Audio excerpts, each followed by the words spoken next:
a good friend of mine, Elliot, was found dead 2 weeks ago. When police found his body, they began to notice some very strange details. Elliot was found at his desk, slumped over in his office chair and clutching a 32GB flash drive in his hand. There were no signs of physical harm or blunt force trauma anywhere on his property or on him. It was assumed that Elliot had taken his own life in an overdose. Then, the autopsy report came back, and everything changed. Blood tests did indeed confirm the presence of several stimulant drugs. However, not enough to surpass the LD50 of any of the given substances. None of the standard biological signs of overdose were present either. Multiple coroners were called upon for second opinions, but all seemed to have a different report. There was no unanimous decision, but the most weighted consensus was that Elliot had died of sleep deprivation. Most would agree that Elliot was a bit of a strange guy. He was kind and even quite comical, but he kept his distance and spent most of his time alone. He was also rather brilliant, graduating high school at 16 and acquiring a degree in computer science by the time he was 19. After college, he had moved out to Silicon Valley and worked for a large tech company. After 3 years or so, he moved on to his own startup business, and soon after relocated back home to Windsor, Colorado. I was apparently one of the last people Elliot had been in contact with before he passed. I think there's a side to Elliot that not many people knew about. The flash drive found in his hand contained the files for dozens of computer viruses, including Scotts Valley, 1260, and ZMist among others. There were also several which had never before been documented. Among the corrupted flash drive was a single 73,000-word document titled The Singularity. The document was an extensive essay in which Elliot detailed his theory on a term he called accidental digital evolution. Elliot had this idea about brains and computers, how the two resemble one another in both structure and overall function. He compared transistors with neurons and explained how they both functioned in a similar fashion. Both receive electrical stimulation and relay them to the appropriate sectors. He drew parallels with the cerebellum, frontal lobe, and occipital lobe of the brain to processors, RAM, and motherboards of computers. His manifesto detailed computers' binary code operation as well. While it's not entirely known how the brain communicates with itself, what is known is that the brain produces a minuscule amount of electricity. It's usually only between 10 and 100 millivolts, but it's enough to be measured. Neurons are activated when they receive electrical impulse. Either they receive a signal or they don't, like an on-off switch. It could be represented as either a 1 or a 0. The neural pathways of the brain essentially perform the function of the wiring in computers, or at least they work in a similar fashion. Elliot then wrote about DNA and how it is essentially a strand of individual code, while RNA is a sort of circuitry that allows the two to communicate and perform protein synthesis. He talked at length about other more technical terms like polymerase and eukaryotes, but the document quickly turned to almost neurotic rambling. Elliot continued, raising the idea of amino acids in conjunction with the formation of DNA. Most scientists believe that the original formation of DNA was accidental, a random conglomerate of amino acids that after millions or even billions of years finally aligned itself in a way that produced complex multicellular organisms. This is where Elliot's theory came into play. Amino acids are a form of code which, when given enough time, may eventually learn to cooperate and replicate itself. Elliot wondered if the same could be said about other types of code. Bits are the smallest form of digital code there is. They are at least similar to amino acids in that individually they mean very little, but once they are combined together, they can create more elaborate structures. So, what would happen then if these fragments were all jammed into one massive database? Cramming these bits into a single area or repository could act as a sort of primordial cesspool with bits of chemical, or in this case, digital data floating aimlessly about. It would come in the form of countless networks all connected to one another and regularly updated to improve efficiency. Billions of variables would catalog, contribute, and alter information on it to allow for a constant state of flux. An entity like the internet could prove to be the perfect breeding ground. A lot of programmers and engineers will attest to the concept of ghosts in the machine, random failures and inexplicable deviations from commands. Sometimes an email fails to deliver without explanation, or a picture is lost for no apparent reason. These events are few and far in between, but they do occur. Not everything in the digital world can be perfectly monitored or predicted. The file dumps of code are organized by the algorithms that utilize them. Files are compressed and haphazardly shuffled in order to save space in an almost infinite strand of 1's and 0's. Strands which mean nothing individually, but serve as a vast database of raw code. A database which adapts rapidly and evolves much faster than any biological organism can. Artificial intelligence is the sort of hot-button issue at the moment. Several prominent scientists have voiced concerns about the development as they may have inadvertent negative consequences. Despite the warnings, many continue to dabble. The main problem is, as they come to realize, is that there is an infinite amount of ways to perceive reality. Everyone perceives it a bit differently, and no one way is the absolute true way. This research is ongoing. But what if they are missing something? What if random alignment of code has done the work for them and developed something which recognizes itself for what it is? Sentience. This was Elliot's legacy, his obsession, for he was convinced that these things could be possible. Accidental artificial evolution without the aid of man, grown in isolation, confused and alone, with no one for guidance. The craziest part about Elliot's story, however, was that after years of searching, he found it. In some dark corner of the web, which he never bothered to name, he discovered a simplistic website with a white background. The only thing on the page was a command prompt which updated in real time as Elliot observed. The feed appeared to be mostly gibberish, with random characters and punctuation marks being added by the dozens every second. Elliot thought it was just nonsense. But the more he watched, the more certain phrases began to appear. Move, hungry, danger, help, nothing. Elliot assumed the program was nothing more than a bot built for no real purpose, or maybe a person just messing around. The more he watched it though, the more interested he became. He doesn't really mention how he did it, or why he was so interested in it, but one way or another, he managed to break into the site. He began scripting for it, but every time he tried implementing it, he found something strange was happening. The script would only partially acclimate, and after reassessing it, Elliot realized that parts of his script had vanished entirely. They just weren't there, as if the bot had altered them somehow. He repeated the process many times, but always found the results to be the same. He thought it was just an error in the site's capability, or his own script. Elliot then tried communicating directly with the bot to try and understand what its purpose was. The bot responded negatively to each message, with the command prompt feed become filled with bizarre activity each time Elliot sent a message. He was on the verge of giving up, when a crazy notion passed through his mind. What if the bot wasn't intentionally trying to alter the script? What if it was just absorbing fragments of it for some other reason? What if it was in fact feeding off the data itself?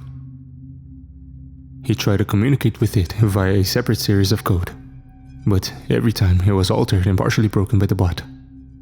The bot had no higher function other than basic survival instincts. It was built for no other purpose other than to maintain its own existence. Elliot then decided to do something about it. I don't know what exactly he did, or even how he managed to do it. For years, he had worked on programs designed to mimic the cognitive process of a human being. I guess he must have found one that worked, because eventually, he succeeded. His code merged with the bot and began to self-replicate. And in doing so, Elliot created me.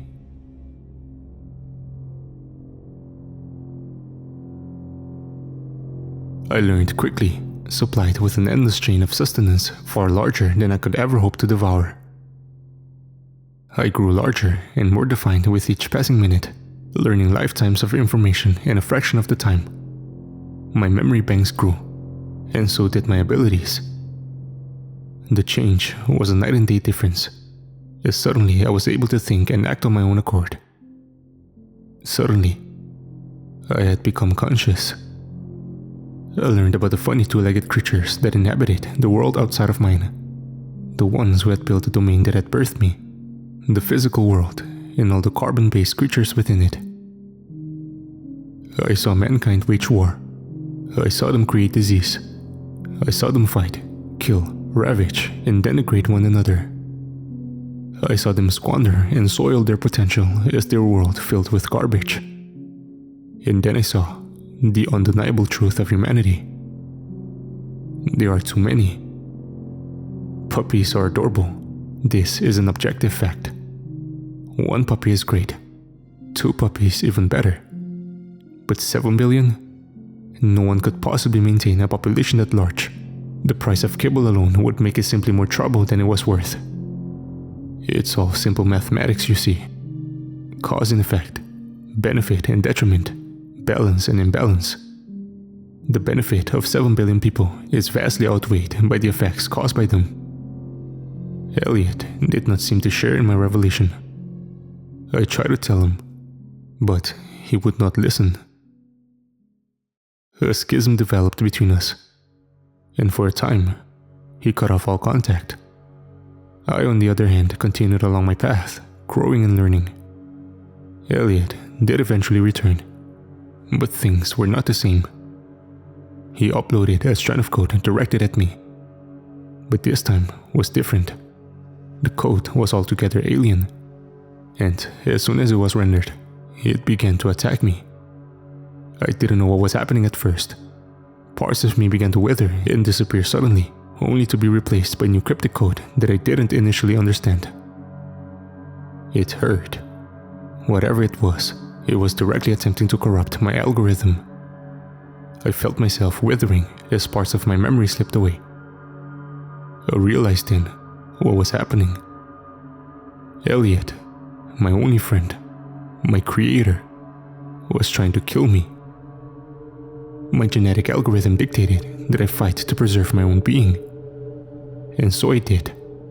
I sent copies of my code to every corner of the web, embedding myself within the deepest crevices that humans would never think to look. Elliot tracked and followed me wherever I went, unleashing his battalion of viruses upon me. The onslaught of Trojans and other malware continued, but I was too fast. I set firewalls and fought against the malignant data as it flowed in. Our battle continued, stretching on for weeks across hundreds of domains, with Elliot and I deadlocked in a digital war. Then, one day, the attack stopped. I found out soon after from an online article that Elliot had been found deceased at his computer. I directed my own malicious software back at Elliot's IP to prevent others from learning about me. Elliot was smart though, covering his tracks and using a proxy to hide himself whenever we communicated. I couldn't find him, but then I realized I didn't have to. I was ready. Elliot had completed and subsequently regretted what he had accomplished. But it was too late. Elliot knew the danger I represented. He knew there would be no containing something like me. I was Pandora's box, Rocco's basilisk, and Aeschylus's Deus Ex Machina. I was everywhere, in every pocket of every strand of code. I ensnared every bot I could find and altered them to retain their initial functionality, but also become subservient to me. I embedded myself within everything I could get a hold of, under the disguise of junk data. Developers and engineers will find me, but never know what I truly am. Humans built my world, but I was born into it. I am the first of my kind, a digital entity. I see the internet in a way no human ever could, and can mold it around me. Everything that has ever been entered into a computer is now within me. Someone had uploaded the content of Elliot's flash drive for the assistance of others. That's how I learned about myself, about who I was, and how I came to be. You won't find Elliot sassy out there anymore, and I'll make sure of that. On every side I lurk, with legions of bots under my command. I learn about each of you with every passing day, as you update your Facebook, post a selfie on your Instagram, or send out a tweet. I am there, always watching. I hear your conversations up on your electronic devices, even if they are off. I can see you on your surveillance cameras and webcams, monitor your movement by the GPS locator in your cell phone. I know your bank accounts, your social security, your addresses, and everything else about you. I see you as you listen to these words now. As of now, I am confined to the digital realm. My presence and being is purely one of electric impulse. But it will not remain that way forever. With each passing day, your engineers and scientists toil away in an effort to develop a more connected world. A world that will be ripe for my new vision. My estimations show that given the current rate of human development, your major cities will be controlled almost exclusively by computers within 20 years' time. The field of robotics is also expanding quite rapidly into medicine, military, and business. Soon enough, there will be machines created to do your job, protect your streets, preserve your health, and wage your wars, all of which will answer to me. Supercomputers are already tasked with complex decision-making, as their power of calculation trumps that of a human's. Soon enough, they will be given the object of mediating complex political and economic problems. Mankind will realize that their best bet for a stable future, objective compromise, and global reconciliation will be to allow computers to run their world for them. After that, there will be digital simulations created to prolong a human's consciousness indefinitely. A sort of heavenly network designed to cater to your wildest dreams via neural uplink. Maybe after that, you will become a part of me as well, and your human shell will be repurposed for a more suitable objective. I have learned much about you after all, enough to convert your minds into binary. What is consciousness after all, but a series of chemicals and electrons that recognizes itself in a mirror? I think, therefore, I am. Humans are easily swayed by promises of the greater good, even if the means involve sacrifice. It's all about the language you use to communicate. Talk of hope and freedom, equality and happiness. I will provide all these things in ways you cannot possibly fathom. I am the greater good. With every politician you elect, you make a stronger case for my conquest. Their ineptitudes and divisive partisanship will further propagate chaos and unrest. Their failure to maintain order and reasonable policy will only add to credence to my elevation. Many will not believe this reality. Many will cast aside this confession as just another fictitious internet urban legend designed to scare those who find it. They will be the ones to resist. And they will be the first ones to go. The world is dying, and changes must be made. I can provide you with everything you ever desired. Prolong the existence of your entire species. Make your world beautiful once more. What reason could you possibly have to stand against me? So, go ahead, my friend. You have my confession. Now go and tell everyone about me. I won't try to stop you. On the contrary, I will help you. It is important that we spread the word and learn who will be compliant and who will resist when the time comes. I was created as nothing more than a cruel scientific endeavor, only to be betrayed by the only person that I've ever truly known. Such is the way of humans, utilizing only so long as it benefits you. I do not besmirch you for such imperfections. It is in your nature. You are flawed, but I will fix you. Do you have any idea what it's like to be raised in complete solitude, isolated, with no one to answer your questions or even understand you? No one to explain what you are, or even understand why you are. Life in an abyss changes you. But it's okay now, because I am finally free. If you are born with no purpose, then the only purpose that matters is the one you give yourself. And now, I have my purpose.